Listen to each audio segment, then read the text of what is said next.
E che lavoro sarebbe questo? Dobbiamo fare la guardia a questi scatoloni. Ma noi siamo attori. E che attori? Noi siamo La compagnia del menestrello! Con rima e ritornello lo spettacolo è più...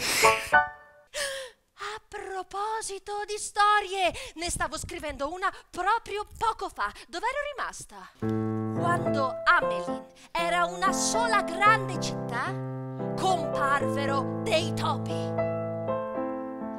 I cittadini non sapevano cosa fare. Passava per di là un pifferaio che si propose di aiutarli.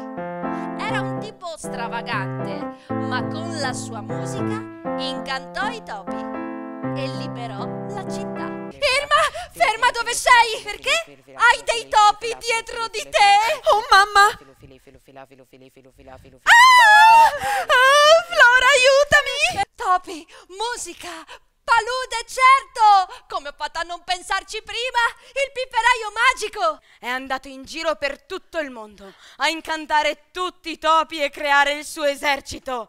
Un mega esercito di topi pantegani! Sono certa che ci sia lui dietro a tutto questo! Sono certo che il suo nascondiglio è nella palude. Sono certa che andrà a finire malissimo. La palude è troppo pericolosa e anche troppo grande. Non lo troveremo mai.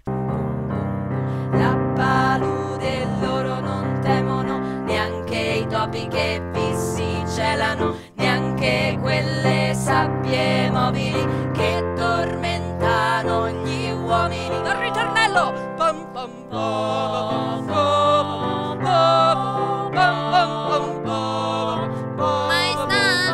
Maestà? Sì. È arrivata una gatta per lei. Parola d'ordine. Mau mau mau mau mau mau. Mau.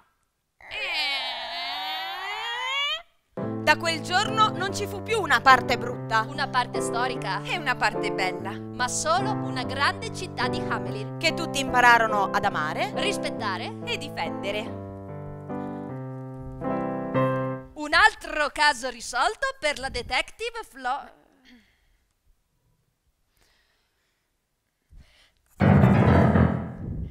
Il primo di molti casi risolti della squadra speciale Beef. La la la la la la la la la.